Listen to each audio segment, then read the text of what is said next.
we are going to start with Rule 3.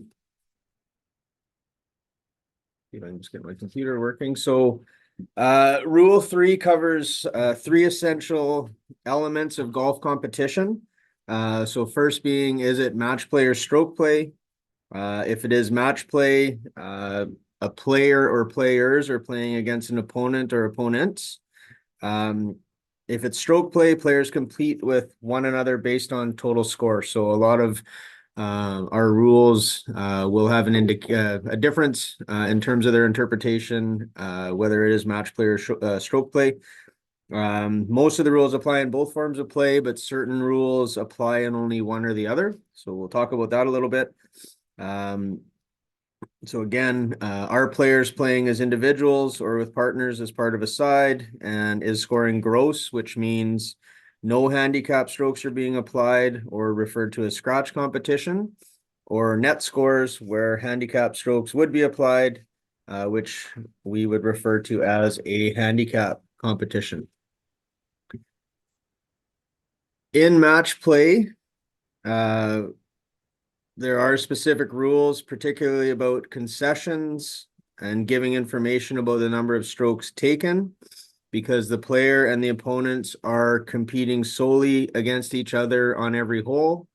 So the match is between them. It doesn't necessarily matter what is going on with other matches on other holes. The players can see each other's play, so they're aware of what's going on. They're aware of if there are penalties. They're aware of the number of strokes taken. They're aware of the status of their match, and they can protect their own interests. So they can act in a manner that protects their interest and their interest only applying to that match. The results of the hole in the match, winning a hole, a player aside completes the hole in fewer strokes than the opponents. So that's pretty standard. The opponent could concede the hole, whether or not they pick their ball up because they've had some difficulty getting it in play or towards the green, or they give a putt that was going to concede a stroke lower than what they would have taken, or you win a hole when the opponent gets the general penalty in many of the rules, which would be a loss of hole. Holes are tied when the player's side completes the hole in the same number of strokes as the opponent's. Player and the opponent agree to treat a hole as tied, and that can happen after one of them has made a stroke to begin the hole. Not something that we see very common, but the player and the opponent can agree to treat a hole as tied once one of them has made a stroke to begin the hole. Winning a match, the player's side leads opponents by more holes than remain to be played. So that would be referred to as 2 up with 1 hole to play, and the match would be over. The opponent can concede a match, or the opponent is disqualified. So all those would result in a match being won. And when matches require that they are extended, so if the match is tied after the stipulated number of holes, the match is extended 1 hole at a time until there is a winner. That is the continuation of the same round, not a new round. So there are some little nuances that would come in to play there with equipment. So it is the same round. It's not a new round as it would be if it was stroke play. Holes are played in the same order as in the round unless a different order is set by the committee.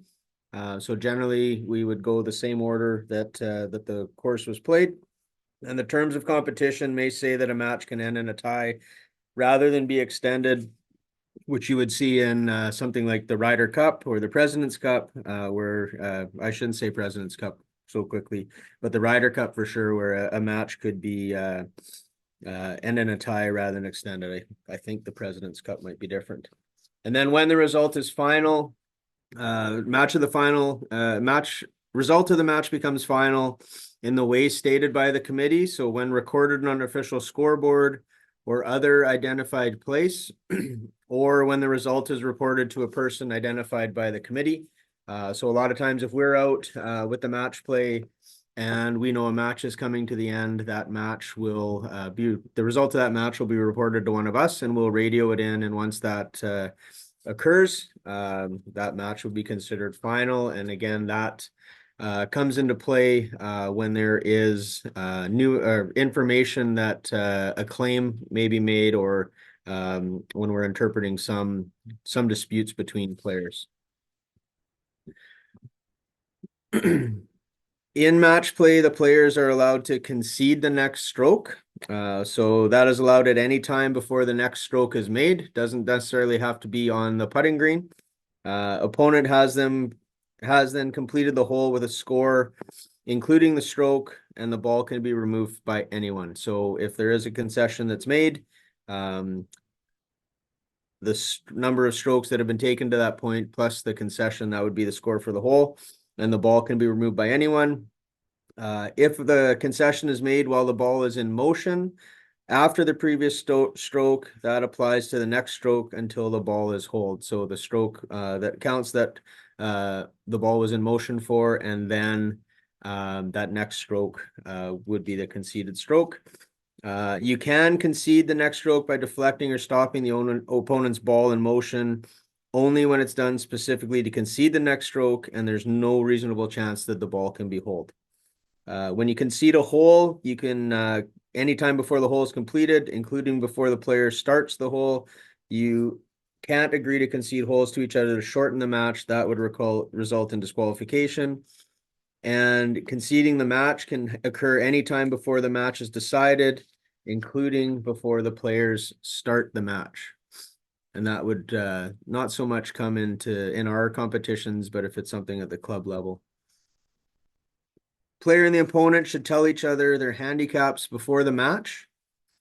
Players that are declaring a wrong handicap must correct that before the opponent makes the next stroke. So if you declare a handicap that is too high, you are disqualified if this affects the number of stroke the player gives or gets. So if it results in a handicap that's too high, but it doesn't affect the hole that's being played, you wouldn't be disqualified until it does. So if there is an opportunity, if it's not concerning the hole that you're on, that there may be no penalty, but generally if it's declared handicap too high, you would be disqualified. Declared handicap is too low, there's no penalty, and the player must use that declared handicap to calculate the number of strokes they give and get for that round. So make sure that you are giving the right handicap. Holes where handicap strokes are applied, they're given by hole, and the lower net score wins the hole. Tied match, handicap strokes are given by hole in the same way as a round. So if we did extend the match, and a player got a stroke on the first hole in the original match, as that match is extended, they would get a stroke on the first hole again. Players are responsible for knowing the holes where they give and get handicap strokes. Players that fail to apply or mistakenly apply a handicap stroke on a hole will have their agreed result of the hole stand unless the player corrects the mistake in time, and generally that would be before the opponent makes their next stroke. Responsibilities of the players and the opponents. There is a responsibility that you tell the opponent the number of strokes taken.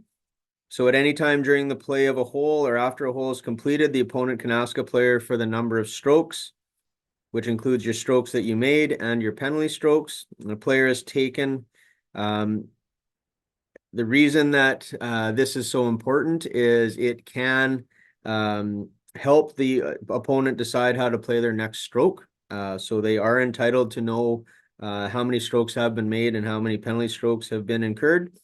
Player must give the right number of strokes, and a failure to respond to opponent's request is treating as giving wrong number of strokes taken, which would result in the general penalty, which is a loss of a hole. If you give the wrong number of strokes, unless you correct the mistake in time, and while you're playing the hole, you must correct that information before the opponent makes their next stroke or takes similar action, which would be conceding a hole. After the hole is completed, before either player makes a stroke to begin the next hole or takes similar action, which would be the conceding of the hole, or after the final hole of the match before the result is final. So again, that's the importance of how the result does become final, because we want to make sure that if there was a mistake in communicating the number of strokes, that is corrected before that happens. There is no penalty if the wrong information has no effect on the outcome of the hole. So if your opponent made a 4 and you mistakenly told them you made a 5 when you made a 6, there wouldn't be a penalty in that case. Player is responsible for telling the opponent about a penalty, and that is as soon as reasonably possible, taking into account how near the player is to the opponent. Not always possible for the next strokes, but all efforts must be made. So if you're on one side of the fairway and you take an unplayable lie and your opponent is across the fairway behind something that obstructs their view, and you can't necessarily get that information to them, that's not necessarily a penalty, but you need to communicate that to them as soon as reasonably possible. This includes when a player doesn't even know about a penalty, because it is the responsibility of the player to know the rules, and failure to inform your opponent is the general penalty, which would be a loss of hole. No penalty when the opponent knew of the player's penalty. So if it's very apparent to the opponent that you are taking relief, or you're taking an unplayable lie, then there's no penalty if you don't communicate that. Knowing the match score, players are expected to know the match score, which would be the number of holes up or whether it is square. If they mistakenly agree on a wrong score, and they correct it before either player makes a stroke to begin another hole, or for after the final hole before the result of the match is final, they are able to correct it. If they don't correct it in that time, the incorrect match score becomes the actual score. So in match play, if the player and the opponent agree on a match score and one of them begins the next hole or the match becomes final, that now is the match score, whether it is incorrect or not. The exception to that would be when a player makes a timely request for a ruling and it found out the opponent gave a wrong number of strokes taken or failed to tell them about a penalty. Players need to protect their own rights. If players knows or believes the opponent has breached a rule that has a penalty, the player may choose whether or not to act on the breach. So if it is, for example, if they tee off outside the tee markers in match play and a player knocks it out of bounds, the player or the opponent knocks it out of bounds, the player can act on that rule and inform them that they need to replay from inside, and that might not be the best example because they'd probably get lost a hole if you acted on that, but they can choose to enforce that penalty, or they can choose just to let that go. Player and opponent cannot agree to apply the rules in incorrect ways, and there's disqualification if either has started the round. So they can't ignore any rules, and player and opponent disagree on if one of them have breached the rule. They can protect their own rights by asking for a ruling, and that ruling request needs to be timely. So you need to let your opponent know that you are going to request a ruling because you think something that might have happened is not correct. And then that ruling will be dealt with when it's brought to a official or to the committee. So that's match play. Rule 3.3, stroke play. Again, players are competing against all others in a competition, so they're not just competing against the players within their group. All players are treated equally under the rules. So a good way of thinking of that is you're protecting the field. You're making sure that everybody is playing under the same rules, and we're not ignoring or overlooking any breaches. After the round, the player and the marker must certify the player's scorecard for each hole, saying that it is right, and return the scorecard to the committee. And the player who completes the round in the fewest strokes is the winner. Scoring, the marker is responsible for entering and certifying holes on the scorecard. So the marker should confirm with the player the number of strokes taken after each hole. Marker must certify hole scores on the scorecard after the round. Marker may refuse to certify a hole they believe is wrong, and then the committee would consider all available evidence to make a decision. Marker still refuses the committee. If the marker still refuses, the committee can certify if there is somebody who saw the player's action on the hole in question, but it will be the committee to work through that. The player is responsible for certifying hole scores and returning the scorecard. After a round, the player should carefully check the hole scores entered by the marker and raise any issues with the committee. Must make sure the marker certifies holes on the scorecard. Must not change a hole score entered by the marker except with the marker's agreement or the committee's approval, and must certify the hole scores on the scorecard and promptly return it to the committee. And if you breach any of those, the player is disqualified. If a hole score is wrong, the score will stand unless lower than the actual score. The player returns a scorecard for a wrong score on any hole. If it's higher than the actual score, the higher score stands. Lower than the actual score or no score returned, the player would be disqualified. And the exception to that is that if there's a failure to include an unknown penalty, the player is not disqualified. The player's score would be revised, including penalty strokes that should have been included for that hole or for those holes. The player is not responsible for ensuring their handicap is shown on the scorecard. So that's new in the 2023 rules. There's no requirement for a player's handicap to be shown on the scorecard or for players to add up their own scores. No penalty if showing, applying handicap, or adding up scores is incorrect. The committee will be responsible for adding up scores and applying the handicap. Model rule L2 can make players responsible for showing their handicap. So if the competition you're playing in has used and model local rule L2, if the handicap is too low, the score stands. If the handicap is too high, the player would be disqualified. So just make sure you're looking at the terms of the competition. A failure to hole out, you must correct before making a stroke to begin another hole. So it is important that players hole out at each hole in a round, and if the player does fail to do that, that must be corrected before making a stroke to begin another hole, or if it's the final hole before returning your scorecard. If the mistake is not corrected in time, the player is disqualified. An example that's in the rule book would be if if you're walking by a tee, as you're walking up to the green and you're walking by a tee and you're getting kind of close to dark and you want to make sure you're getting your round in, if you veer off and hit your tee shot on the next hole, thinking that you're going to have started that hole so that you can finish your round in case that it is suspended due to darkness, you would be disqualified because you still have not completed the hole that you're playing. So the ball that you're playing hasn't ended up in the hole. So not a common thing, but just make sure that you have corrected that mistake if it does happen. And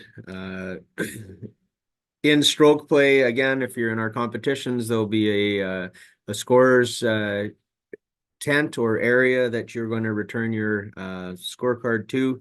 So go immediately to your scoring table, exchange scorecards with player after signing, and get the marker to sign, and confirm scores and sign cards as a player. So that's rule 3. Rule 5 covers how to play a round. Where and when a player may practice on the course before or during a round, when a round starts and ends, what happens when play has to stop or resume. Players are expected to start each round on time and play continuously and at a prompt pace during each hole until the round is complete. Recommended that when it is their turn to play, a player plays in no more than 40 seconds, and usually more quickly than that. So practicing on the course before and after a round. In match play, players may practice on the course before a round or between rounds of a match play competition. In stroke play, on the day of a stroke play competition, a player may not practice on the competition course before a round, except that the player may practice putting or chipping near the first teeing area, practice on any practice area, practice on or near the putting green of the hole just completed, even if they will play that hole again on the same day. Player may practice on the course after completing play of their final round for the day. If you do breach this rule, it's a general penalty on the first hole for your first offense and disqualification for an additional stroke in breach of the rule. Important for players that are playing in multi-day competitions in particular, but competitions through Golf Manitoba, make sure you do read the notice to competitors and the Golf Manitoba standard local rules as Rule 5.2 is modified to prevent practice on the same course that you're playing between rounds or after the completion of your round on that day. So just make sure that you are looking through those specific rules because they are modified on our standard local rule sheet. When to start a round, player's round starts when they make a stroke to start their first hole. Player must start at and not before their starting time. Must be ready to play at the starting time and starting point set by the committee. So starting time is set by the committee and is an exact time. So if it's 9 o'clock, it's when the clock turns 9 o'clock. It's not any time up till 9:01. If the starting times are delayed through weather, slow play, needing for a ruling, there's no penalty if the player is present and ready to play when the player's group is set to start. So if your original starting time was 9 o'clock and the tee for whatever reason is behind 15 minutes, if you're now ready to play at 9:15 when your group is set to start, then you are not in breach of that rule. Penalty is disqualification, except when a player is no more than 5 minutes late. So if your tee time was 9 o'clock and you arrive at 9:04, you would not be disqualified, but you would get the general penalty and you would be allowed to tee off. If you're no more than 5 minutes early, and this would happen very rarely, but if you teed off after 8:55 and your original tee time was 9 o'clock, you would not be disqualified. You'd get the general penalty. And exceptional, or if there is exceptional circumstances that prevent a player from starting on time. So if there are exceptional circumstances, there is no penalty. Things that would be considered as exceptional circumstances would be if you were attending at the scene of an accident on your way to the course, if you were in a hotel and the fire alarm went off and you couldn't get back to your room to get your belongings to get to the course on time, they would be considered exceptional circumstances. Things that are not considered exceptional circumstances would be if you get lost on the way to the course, if your car breaks down, or if there is heavy traffic that is delaying or an accident that's delaying to get to you that you're not directly involved in attending. It is expected that you know how long it's going to take to get to the course, and you allow time for that should a emergency come up. 5.5, practice during the round. There are no practice strokes while playing the hole. While playing the hole, a player must not make any practice strokes at any ball on or off of the course. No practice strokes from a bunker. And you may practice putting or chipping on or near the putting green of the hole last played or the teeing area of the next hole. Okay, so if you're making, so things that aren't practice strokes, a practice swing with no intent on striking the ball, hitting a ball back to a practice area or another player when done solely as a courtesy, or strokes that are made by a player and playing out a hole whose result has been decided. So if you concede the hole and a player continues to play in match play, those aren't considered practice strokes. Key thing being it must not delay play. Prompt place of play, Rule 5.6. It is expected that players play at a prompt pace of play. They must not unreasonably delay play either when playing a hole or between holes. This is a hot topic at most golf clubs and events. So round of golf is meant to be played at a prompt pace. Each player must recognize their pace of play is likely to affect how long it will take others to play their rounds, including those in the player's group and those that follow. And we are encouraging, at least at member club events, to let faster groups play through. Recommendations, we want to make sure players are preparing for and preparing to make each stroke. So while you're waiting, you're starting to get your information. You're not waiting till it's your turn to play.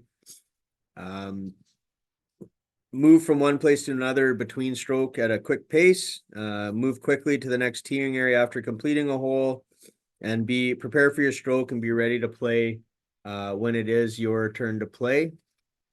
It is recommended you make the stroke in no more than 40 seconds after you're able to play, and it is expected that you should be able to play quicker than that, and you're encouraged to do so.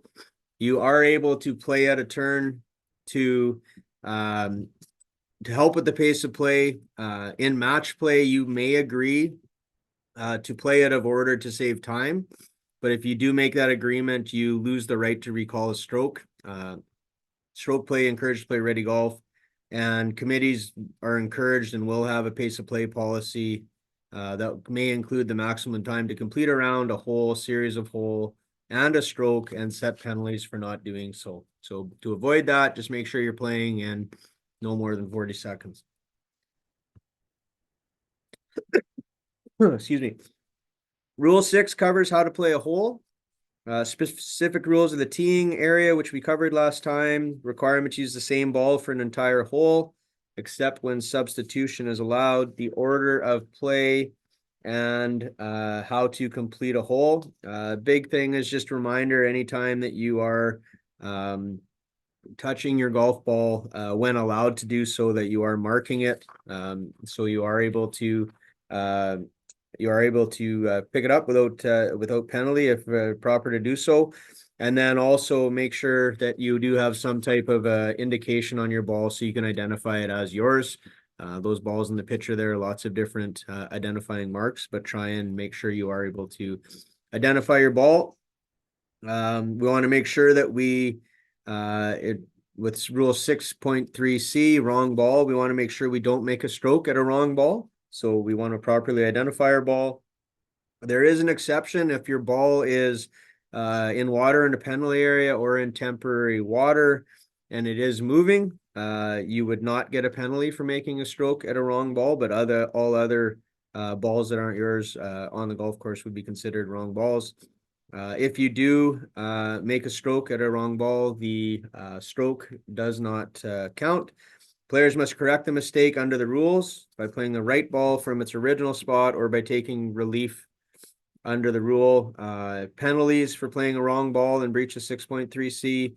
Match play, general penalty. If the player and the opponent each play each other's ball mistakenly during the play of a hole, the player who first played the wrong ball would get the general penalty and lose the hole. If you can't determine which ball was played first, there's no penalty. Hole is played out with the balls that were exchanged. In stroke play, again, general penalty, 2 strokes. Player must correct the mistake by continuing play with the original ball, playing it as lies, or taking relief under the rules. And a stroke made with the wrong ball and any additional strokes made before the mistake is corrected, including strokes made and any additional penalty strokes solely from playing that ball, do not count. Player does not correct the mistake before making a stroke to begin another hole or for the final hole of the round before they return their scorecard, the player would be disqualified. If it is known or virtually certain a player's ball has been played by another player, the player must replace either the original ball or another ball on the original spot, and that would apply whether or not the original ball has been found. So if there's virtual certainty that somebody has played your ball, you can't get your ball back. you can substitute a different ball and proceed to finish your hole. Rule 9, play the ball as it lies. If the player's ball comes to rest and is moved by natural forces such as wind or water, normally the player must play it from its new spot. Ball at rest is lifted or moved by anyone or any outside influence before the stroke is made. The ball must be replaced on its original spot. And players should be taking care when near any ball at rest. And a player who causes their own ball to move will normally get a penalty. And there are some exceptions on the putting green.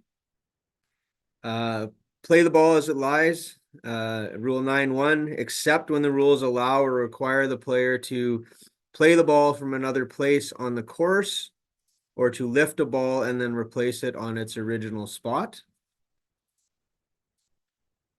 If the player's ball moves during the backswing or the stroke and the player makes the stroke, the ball must not be replaced no matter what caused it to move.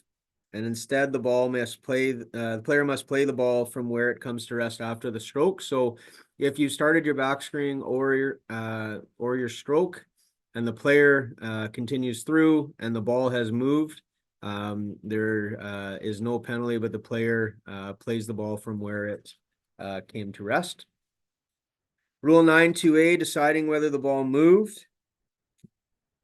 The player's ball at rest is treated as having moved only if it's known or virtually certain that it did. If it's not known or virtually certain, the ball would be played as it lies. When you're deciding what caused the ball to move, you must determine what caused it to move, determines whether the player must replace the ball or play it as it lies, and whether there is a penalty. So there are 4 possible causes. The first, natural causes, which would be wind or water. The second would be the player, and that would include the player's caddy. Third would be the opponent, including the opponent's caddy. And fourth would be an outside influence, including any other player in stroke play. So 9.2b, we're deciding what caused the ball to move. The player, the opponent, or an outside influence is treated as having caused the ball to move only if it's known or virtually certain to be the case. If it's not known or virtually certain, as I said before, that at least one of these 3 was the cause of the ball to move, the ball is treated as having moved by natural forces. All reasonably available information must be considered. So again, that known or virtual certainty, there must be 95% certainty that the ball or one of those 3 other than natural forces caused the ball to move. If the ball is moved by natural forces, 9.3, there is no penalty and the ball must be played from its new spot. And there's an exception to that. A ball on putting green must be replaced if it moves after having already been lifted and replaced. So it's replaced on its original spot, no matter what caused it to move. So if you have marked your ball, replaced your ball on the putting green, and it is deemed to have been moved by natural forces, we would replace it on that original spot again. Exception 2, ball at rest must be replaced if it moves to another area of the course or out of bounds after being dropped, placed, or replaced. So if you have either replaced a ball through taking relief or drop the ball taking relief, when that ball becomes in play, if it then moves to another area of the course. So I think there was an example of Ricky Fowler either last year or the year before where he took relief from a penalty area and he dropped the ball, and after he dropped that ball, the ball moved from the general area back into a penalty area and he was penalized. This exception prevents that. So in 2023, they put an exception in. So if the ball moves from natural forces to another area of the course after it's been dropped, placed, or replaced, we would replace that ball. Rule 9.4, if the ball is lifted or moved by a player, applies again if it's known or virtually certain that a player or their caddies lifted the ball at rest or the player or the caddy caused it to move. Ball must be replaced on its original spot, which is if it is not known, must be estimated, except when the player lifts the ball under a rule to take relief or replace the ball in a different spot. When the ball moves only after the player has begun the stroke, as we talked about earlier, or the backswing for a stroke and goes on to make a stroke, that would not result in penalty. But penalty is one stroke. But again, in here, there's 5 exceptions. So again, no penalty when the player lifts or causes the ball to move under a rule that allows the ball to be lifted and placed on its original spot, requires a moved ball to be replaced on its original spot, or requires or allows a player to drop or place a ball again, or to play a ball from a different place. No penalty when there's accidental movement in trying to find or identify the ball. So if you are fairly searching for the ball and you're trying to find and identify it and the ball moves, we would replace that ball without penalty. Accidental movement on the putting green, no penalty when a player accidentally causes the ball to move on the putting green, no matter how that happens. So if you're taking a practice stroke on the putting green and you accidentally hit your ball, we would replace that ball. Accidental movement anywhere except the putting green while applying a rule. So no penalty when you're applying a penalty, your player accidentally causes the ball to move when taking reasonable actions to mark the spot of the ball or lift or replace the ball when allowed to do so, when you're removing a movable obstruction, restoring worsened conditions when allowed to do so, taking relief under a rule, or measuring under a rule. And then the 5th exception is when the ball comes to rest against a player or equipment. Again, this is a new exception.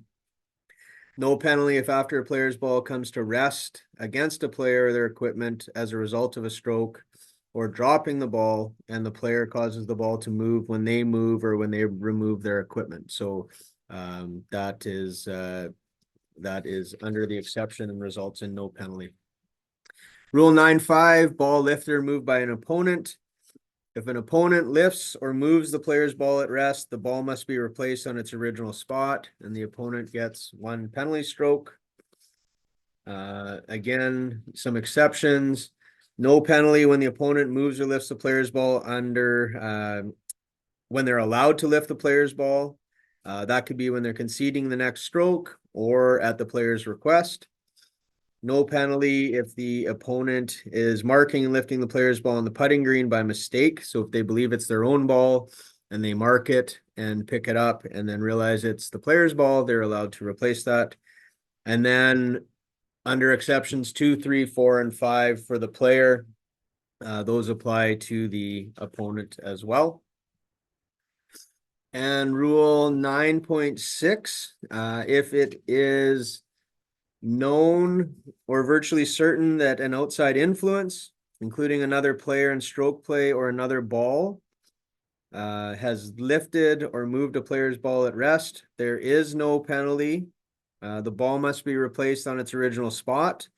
Applies whether or not the ball has been found. So if that little fox grabs the ball and runs away and you can't get your ball back, you are able to replace that ball again if it's virtually certain. So if it's not known or virtually certain that the ball was lifted or moved by an outside influence and the ball happens to be lost, or the ball would then be lost, the player would take stroke and distance relief under rule 18.2.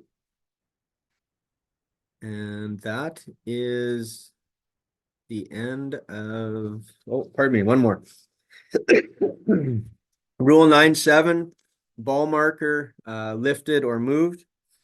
So again, if it's known or virtually certain that a ball marker is lifted or moved in any way, so including by natural forces, before the ball is replaced, the player must replace the ball in its original spot. If not known, again, that's estimated, or place a ball marker to mark that original spot. If player or their opponent in match play lifts the player's ball marker or causes it to move, when the ball is lifted and not replaced, the player opponent gets 1 penalty stroke. There are exceptions, so the same exceptions apply to a player opponent causing a ball to move, applying to accidentally lifting or moving a ball marker. So when the player is allowed to lift or move a ball marker, accidental movement, trying to find or identify, accidental movement on the putting green, accidental movement anywhere except the putting green while applying a rule, or when the ball comes to rest against the player or the equipment. Okay, so if it's moved in any way, it's replaced, and one penalty stroke there. Okay, I'm going to stop sharing and turn things over to Don. Thanks, Rob. Good job. Good to see everyone. Thanks for joining us tonight and your commitment to playing golf by the rules. Uh, just a reminder that the Golf Canada Rules app, you can certainly download that and recommend that. In the old days, which was prior to last year, they had the small books that you would be encouraged to carry in your bag. Now you're encouraged to carry your phone and use the app. So tonight's intermediate session is really focused on playing a game of golf. Obviously, in your regular game, you don't have a referee, so it helps to know these rules. If you're playing in a competition like a Golf Manitoba competition, I encourage you to do that. You do have referees wandering around, and we're there to assist in the players complying with the rules. These are not easy. So even the most experienced player needs help with the rules from time to time. So that's what we're there for. And Rule 14 actually is one of the ones that players need the most assistance on. Rule 14 is lifting and returning a ball into play, which is very important, I guess, unless you're Gord Hudson, who always stripes it down the middle of the fairway. But you have to lift and put the ball back into play in a number of circumstances during play of a round. And the key is you have to put it into play in the right place. Or if you don't do that, you're more likely than not to be subject to penalty. For example, when you're taking penalty area relief or relief from an immovable obstruction like a cart path, you need to put the ball back into play. And how do you do that? So Rule 14 is the rule that assists with that. As you can see, marking, lifting, and cleaning, replacing on the spot. These are the key provisions, dropping in the relief area, and the consequences of playing from a wrong place. So those are key features of Rule 14. I encourage you to read it because, again, it will help you whatever circumstance you are returning the ball to play for the hole in ensuring that you're not breaking any rules. So let's start marking, lifting, and cleaning the ball. So marking when, who, and how. Lifting who and when. And this exception, the caddy may lift the player's ball on the putting green without authorization. As you expect, the player can always take the action of marking, lifting, and cleaning the ball. And there are limited circumstances when someone else can do that. This example here is the caddy. So I think you're safest when the player takes the action. You're more likely to get the ball into play in the right spot. But there are situations where you can authorize someone else. So on the putting green, the ball may be cleaned, but it must be marked before lifting it on the putting green. If you lift it without marking it, and that's on the green or anywhere else, like if you're lifting it for interference, you absolutely have to mark the ball. You'll get a one-stroke penalty if you don't do that. And on the green, as we know, there's a lot of things you can do on the green with your ball that you can't do elsewhere. So anytime you lift it, you can clean it. Not the case in other situations where you lift it. So talking about elsewhere on the golf course, the ball can be cleaned when lifted, other than in these circumstances. To see if it is cut or cracked. to identify it. And in either of those cases, if the ball is in such a state that you can't either see if it's cracked or identify it, you can clean it enough that you can identify if it's cracked or to identify it.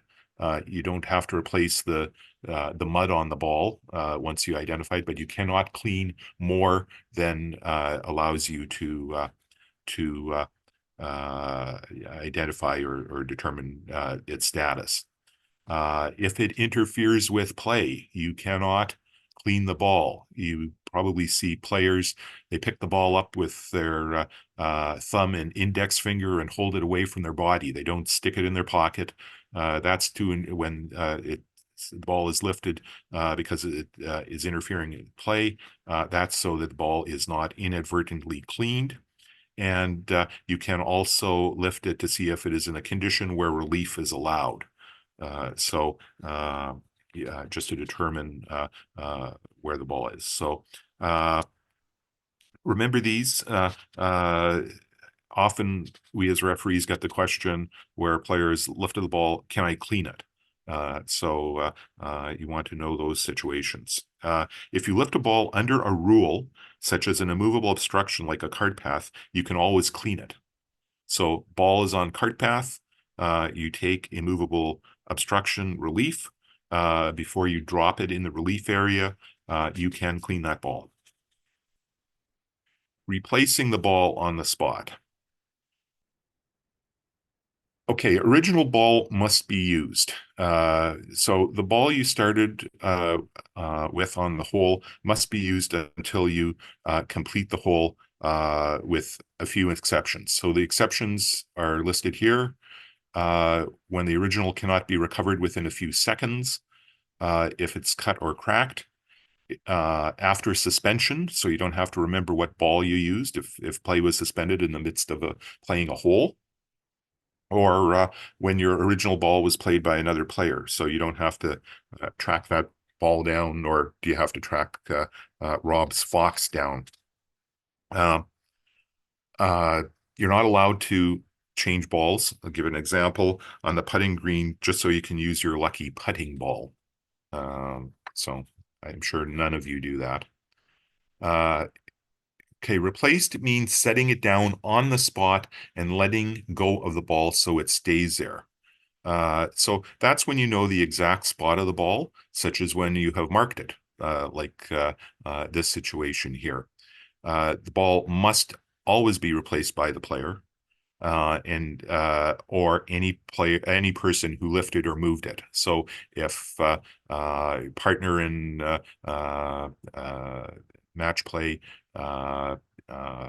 if they mark the ball, they can replace it. So replacing is important to know. If the ball was at rest on, under, or against an immovable obstruction, integral object, or growing or attached natural object, then the ball must be replaced in its original spot on, under, or against such object. So you may have relief from the situation. You may elect to take relief like an unplayable ball, but it has to be replaced, and then you can determine what further actions might take place. Okay, you've got a situation where you have a ball in a bunker, and you have to replace it. Another ball was adjacent to it. You changed the lie. You're searching for the ball. It's buried. You're sure it went into the bunker, but you can't see a ball. You're rooting around with a club for it. You find it. But the lie is disturbed. Well, what do you do there? Well, you must recreate the lie. Pretty easy to do in a bunker. If it was totally covered, you do have the ability to leave a small part of the ball visible, so you don't have to rebury it so that you can't see it, which I think is pretty generous on the part of the people who make the rules. But it's fair. Obviously, it should be should be permitted. Okay, anywhere else except in the sand, what do? You must place the ball on the nearest spot with the lie most similar. So example, referee runs over your golf ball with their cart. That obviously changes the lie. What do? After yelling at the ref, you need to get the ball back in play. So you can't recreate the lie, but the rule 14.2 says within one club length, you find that nearest spot with the lie most similar. So that doesn't mean you have one club length to replace the ball. It means on the nearest spot to where the ball lay, and you cannot exceed one club length. If there is no area within one club length that has a most similar lie, then you still have to replace it within the one club length. If for whatever reason there's an issue, you would then call a referee or play a second ball. But you don't have one club length to replace it. It must be on the nearest spot with the most similar lie within that one club length. Like everything, it cannot be near the hole, and it has to be in the same area of the course. So same area of the course is common in relief situations. And what that means is you can only put the ball back into play on that same area of the course. So there are 5 areas of the course: the general area, the tee, the putting green of the hole you are playing, the bunker, and the penalty area. So if you're taking relief in the same area of the course, that means if you're in the general area, if you're in the fairway, the ball must be put in play. The relief area is within the general area. Doesn't matter if it's fairway or rough. We get that question from time to time. Same area of the course. So if you get relief, your ball is in the rough, and your relief area includes the fairway. Yeah, absolutely. You can put the ball in play on the fairway. What you can't do, of course, is take relief from the general area onto, say, the putting green, and we get that question. Ball is there's interference from a sprinkler head near the green. Player says, "Oh, within one club length of relief, I can get on the green. I can drop it there, can't I?" And nope, you can't, because it's not the same area of the course. So important to remember that. And this is it covers a lot of different situations, but key, no near the hole and same area of the course applies to all of these rules. Okay, you got a situation where the ball will not stay on the spot. So you see this ball is on a slope here. Player must try it again. If it won't stay on the spot, then the situation still doesn't stay on the spot. Well, you got to place it in the nearest spot, no near the hole, and on the same part of the course. So very similar to the altered lie situation, but you need to find that nearest spot. Dropping the ball in the relief area. Okay, you can see player here is dropping in the correct manner. It's got the photographers there, so he's making sure that it's at knee height. This rule has changed over the years. When I started golfing, you had to drop behind your back. Then it was shoulder height. Back in 2019, it changed to knee height. Why knee height? Well, when dropped from shoulder height, there's a greater likelihood of the ball rolling out of the relief area. So highly skilled players who play a lot and they would drop at the edge of the relief. It could drop at the edge of the relief area, and the ball would roll out twice. They get to place it, and those highly skilled players, when they can put their ball, their hand on the ball to establish the lie, that gives them a tremendous advantage. So the really professional tours were most concerned about that. They talked about dropping closer to the ground, like 6 inches, but that didn't have the same degree of randomness where the ball would end up that they wanted to have. So the compromise was knee height. And so when you drop a ball, that's just a little bit of background why it's knee height. You must drop the original or another ball. 3 essential requirements.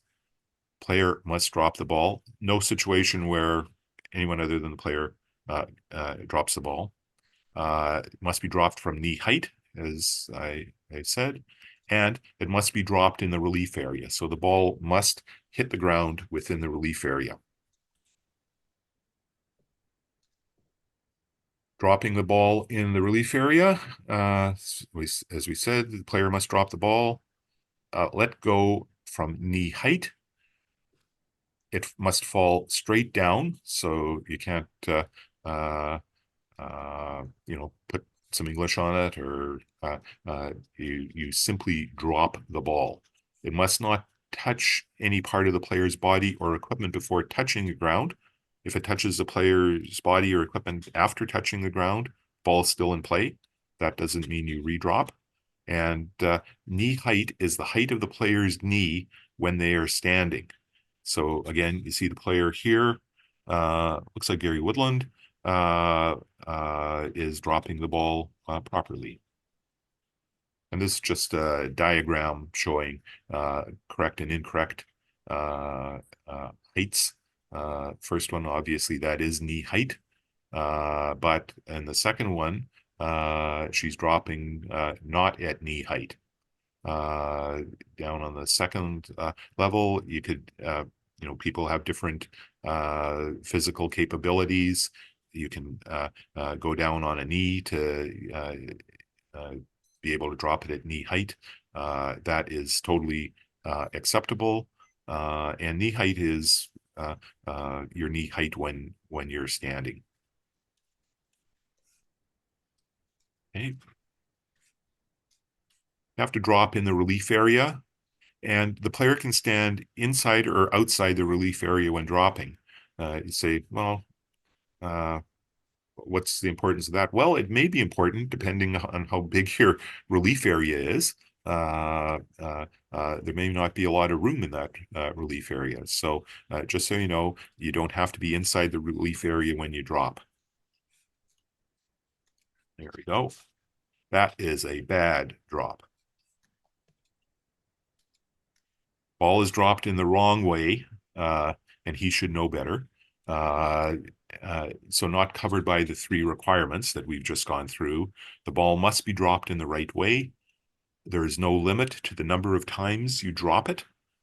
So you keep dropping from shoulder height, or some other way you drop it in the wrong way. Those don't count as one of the 2 drops before ball is placed. So, that is key. You can correct, obviously, if you drop in the wrong way, because they don't count as drops. If the ball is dropped in the wrong way and is not dropped again and is played, there are consequences. If it is played from the relief area, it's 1 stroke penalty, as it's not considered playing from the wrong place. If it is played from outside the relief area, however, it is the general penalty. So that's 2 strokes or loss of hole. So if you drop it in the wrong way, you think, maybe I didn't do that right. Consider the situation. Maybe review your Golf Canada rules app. And make sure you drop it in the right way, because you're going to be penalized otherwise.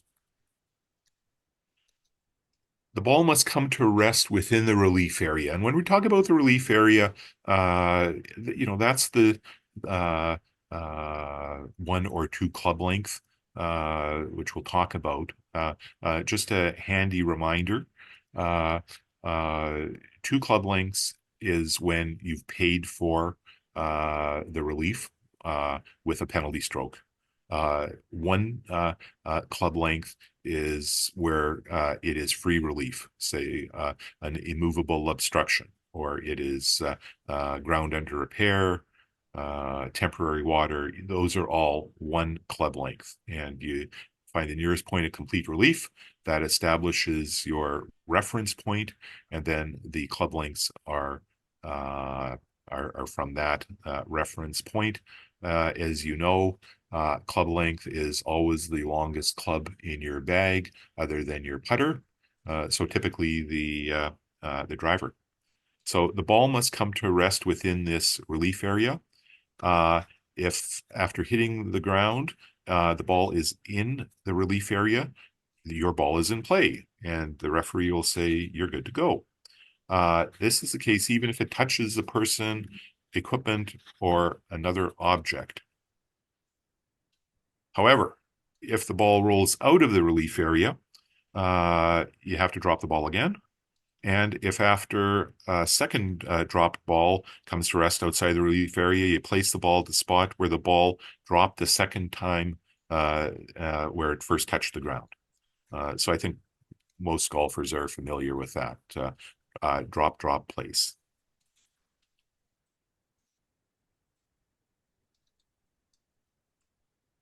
Situation where a ball dropped in right way comes to rest outside of relief area. So the second time you said you place the ball where it first touched the ground. If it doesn't stay on the spot, place it again. Sometimes it's a slope that you're dealing with, and we try and take into account when we're marking the course where the drop areas are, and you try to the extent possible to make sure that the drop area it's going to be a clean drop, that it isn't going to roll out of the relief area. That's why when you see penalty areas with water marked, the margin, the paint line is up higher than it isn't down to the water line. It's up before the ground breaks down into the water. And if the ball does not stay on the spot, place it again. Still does not stay on the spot, place on the nearest spot where it will stay at rest. Again, never near the hole and never in a different part of the course. This is just a reminder, ball is back in play when original or another ball played from the teeing area, or the ball is replaced, dropped, or placed with the intent for it to be in play. And the ball returned to course with intent to be in play. It's in play when it's substituted for the original ball, even when that's not allowed. So you got a ball in play, but you may be subject to penalty. If it's replaced, dropped, or placed in a wrong place, hopefully you correct that before you play the ball, and you have the ability to do so. It's replaced, dropped, or placed in a wrong way, or replaced, dropped, or placed in a way that does not apply. So again, a bunch of different scenarios. Remember, you can, prior to playing the ball, you can correct any of these errors without incurring a penalty. The purpose of the rules is not to penalize players. The purpose of the rules is to provide options for the player to get the ball back into play. And if an error is made, it is correctable before you play the ball, though. So, before you take an action, and this is just general, course management. Before you lift a ball under any circumstance, determine where your relief area is, because if the relief area you think, I don't want to drop there because that's going to make my shot more difficult. I really want to play from that original lie. Well, the fact that you've lifted the ball it's going to cost you a penalty stroke. So be sure you think ahead as to where the drop is before you lift the ball. Rule 19 is a great rule, unplayable ball. So the player is the only person who may decide to treat the ball as unplayable. And why I think this is a great rule is it helps the player out of a jam. So you don't have to play a ball out of a tree. You don't have to you play it out of the deep woods if it's found. It gives you options to bring the ball back into play with a penalty stroke, of course, or two. We'll get into situations where it might cost you two, depending on where the relief area is. But it can avoid a huge score. So always keep this in mind. It applies anywhere on the course except in the penalty area. Makes sense. In a penalty area, use penalty area relief. Why wouldn't you? One stroke gets you out of the penalty area. So why would you drop for one penalty stroke but remain in the penalty area? So in any circumstance, you can't use the unplayable ball in the penalty area. And there are three options for relief under the penalty of one stroke. And we went over these in the first session, but this is so important. We need to remind you and go over them again. There's the long walk back to the tee. Very sad. So relief options under unplayable, stroke and distance. So where you played the ball from the original spot, or another ball from where the previous stroke was made. So,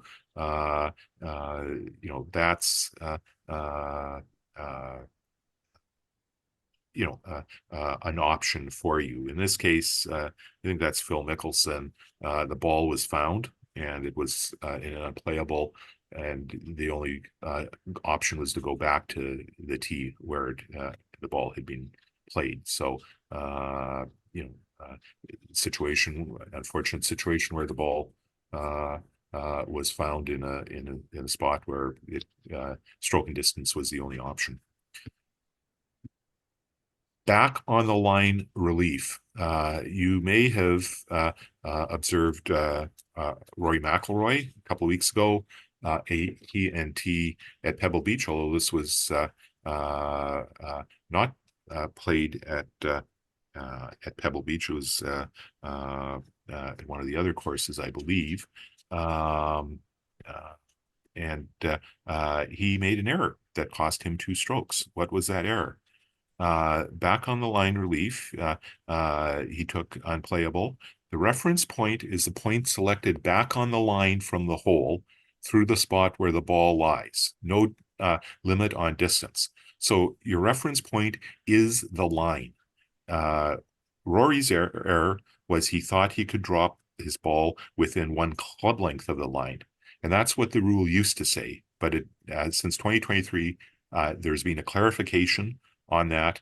And frankly, that's what was always intended, was to drop the ball on the line through the spot. You find where the flagstick is, where the ball lies, and then you go back. So it is the confusing part. It is a one club length relief area. So that means that the spot on the line where the ball first touches the ground creates a one club length relief area. So you drop the ball and it rolls 2 club lengths. Well, that's outside your relief area because your relief area is only 1 club length. So that's what the clarification was. So drop spot on the line, and then if it rolls outside that relief area, then you go through you redrop and potentially, you replace if it rolls out of the relief area a second time. Lateral relief. When lateral relief is mentioned, that always means 2 club lengths. typically uh, uh, penalty area, uh, uh, but uh, uh, in unplayable ball, your lateral relief comes in a couple of situations. We're going to go over them. The reference point is the spot of the original ball. So where your ball lies, that creates the reference spot. So you get 2 club lengths, and you get 2 club length relief area in any area of the course. So uh, uh, uh, you, get your 2 club lengths because it's where the ball is. You can take that relief. So here we go with the diagram. Good diagram. The player, she hits her ball from 1 into this dense trees. So uh, the player decides to treat the ball as unplayable, and the options for relief for her are to play again. So go back to point 1 and play from area 1. As you can see, reference point is the dot, and it creates that 1 club length relief area. So she has to play from that spot. You can drop back on the line, which is number 2.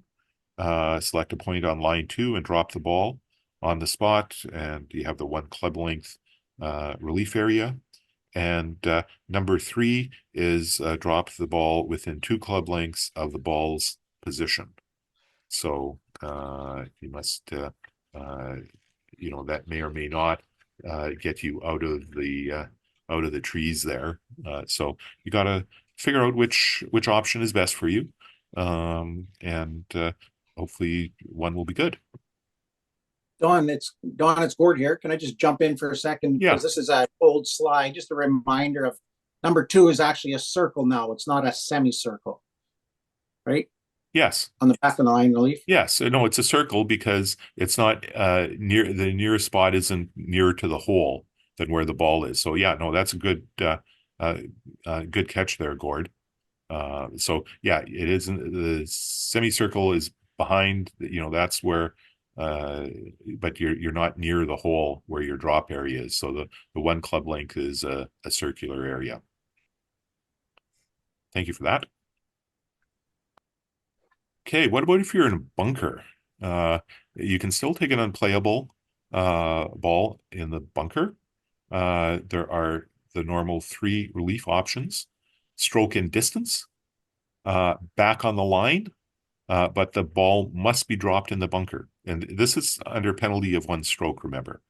Or you can take lateral relief. So the 2 club lengths, the ball must be dropped in the bunker. There is, however, an extra relief option. You can drop outside of the bunker, back on the line, but that's going to cost you 2 penalty strokes. You're a bad bunker player, or the bunker is just, it's the bunker from hell. It may pay you to accept the 2 penalty strokes and get your ball out of the bunker. That is an option. So here's the diagram that shows that. 1 penalty stroke for stroke and distance, which is number 1 situation. And to Gord's point, it is a circular relief area in those situations. You got back on the line, area 2. And lateral is area 3, so within 2 club lengths. As an extra option, though, you can drop back on the line 4, and you see that is going to cost you 2 penalty strokes. As I said, it may be worthwhile for you to consider that. So that's unplayable ball.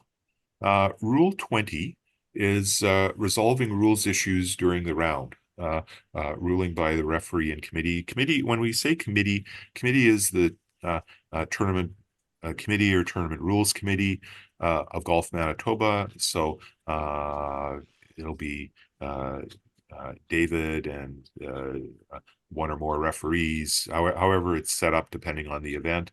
But that's the committee. They put together the notice to competitors, and they deal with any committee decisions that have to be made during play of the competition or the round. And things come up, suspensions of play and other matters, disciplinary matters, very, very, very rare in Golf Manitoba events. All the players are very nice to deal with. So we don't have very many of those situations. But that when we talk about committee, that's who it is. Committee also,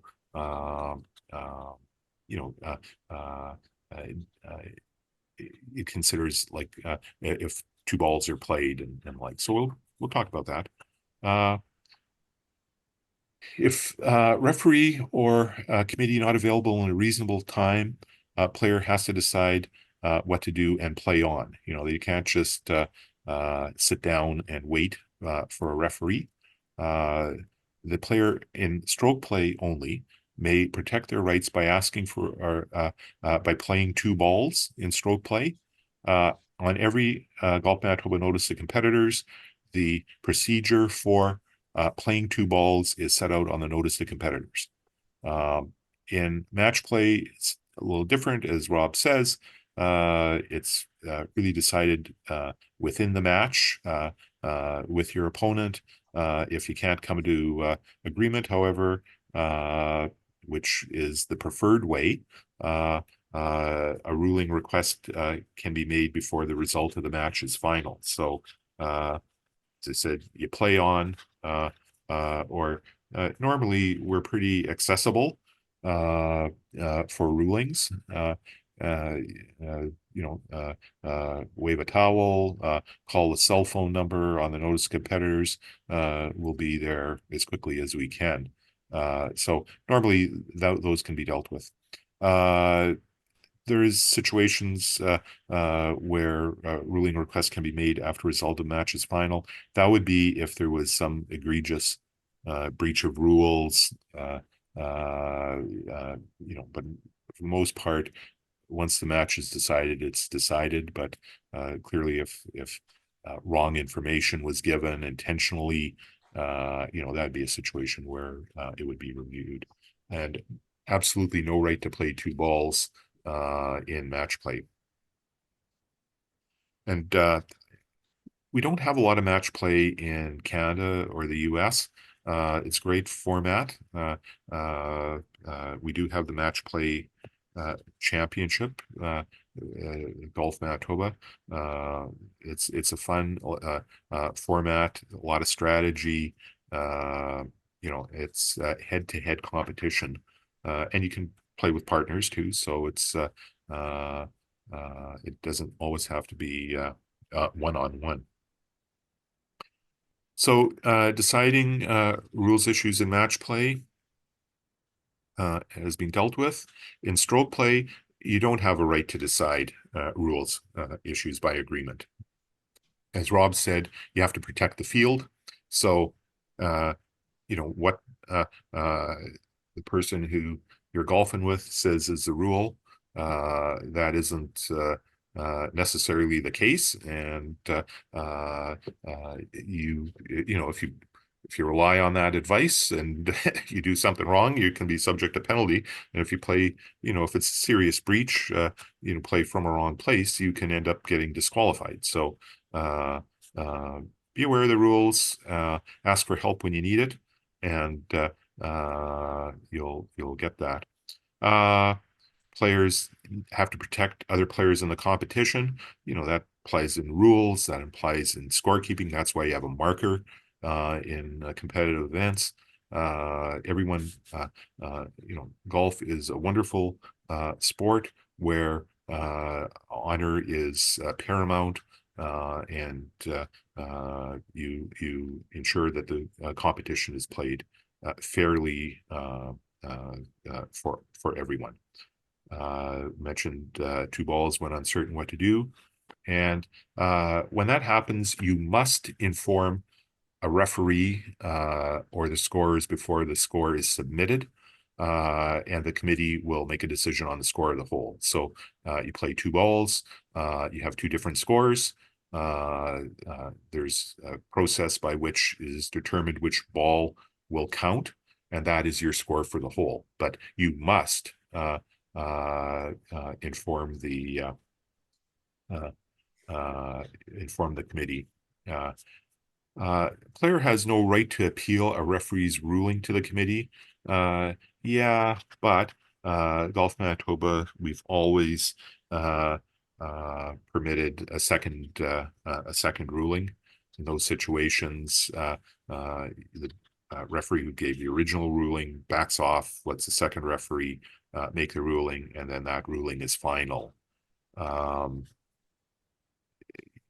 The referee, we want to ensure that we get every ruling right. So the referee may seek the committee's help before making a ruling. It may be for purposes of consistency. The ball may be in a different place, and you wonder if that is ground under repair. Has anyone else had a ball in that area? So you'll want to be consistent and accurate, because again, fairness for everyone.